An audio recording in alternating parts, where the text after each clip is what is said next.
15.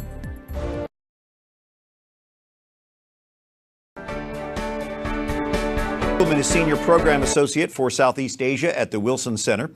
Mike, Christians make up just a very small minority, about 3% of Pakistan's population. Why attack Christian churches? Well, actually, Pakistan has almost 200 million people, so 2 or 3% of the population, it's quite a few Christians. But essentially, the Taliban wants to overthrow the Pakistani state and replace it with a strict Islamist theocracy. And there's no room for Christians in that theocracy, or Hindus, or Shia Muslims either. So all religious minorities are really forbidden when it comes to how the Taliban thinks about things. Now, you've raised some concerns that this latest bombing could lead to civil war. Why do you say that?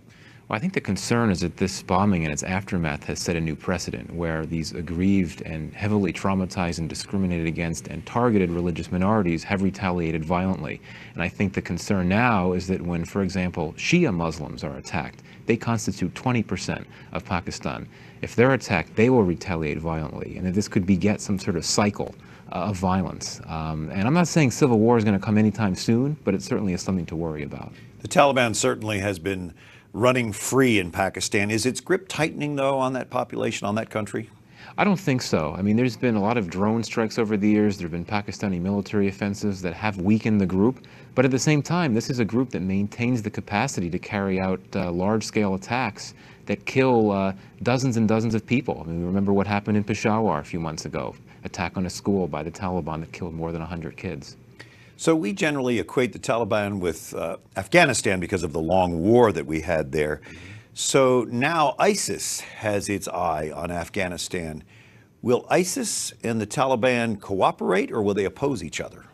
Well, for now, they're rivals. The Taliban is very close to al-Qaeda, and al-Qaeda is the group that ISIS broke off from. So they're rivals in that sense. But then again, they're cut from the same cloth. They have the same ideological views. And if we look back at the Charlie Hebdo attack in Paris, there's a possibility there that there were collaborations between militants from al-Qaeda and from ISIS. So I think this Taliban-ISIS collaboration idea, it's remote, but who knows? It could happen one day. And scary. Now, the president of Afghanistan is in Washington to meet with President Obama next week. Do you think this is going to be the center of their discussion? Well, I think it certainly plays a role in what will likely be a decision of President Obama to slow down the troop drawdown. I think there's a rising concern that not only a strong Taliban insurgency, but also a rising influence and presence of ISIS in Afghanistan is leading the White House to think, well, we need to slow down this withdrawal. The Afghans really need our help, given these types of threats.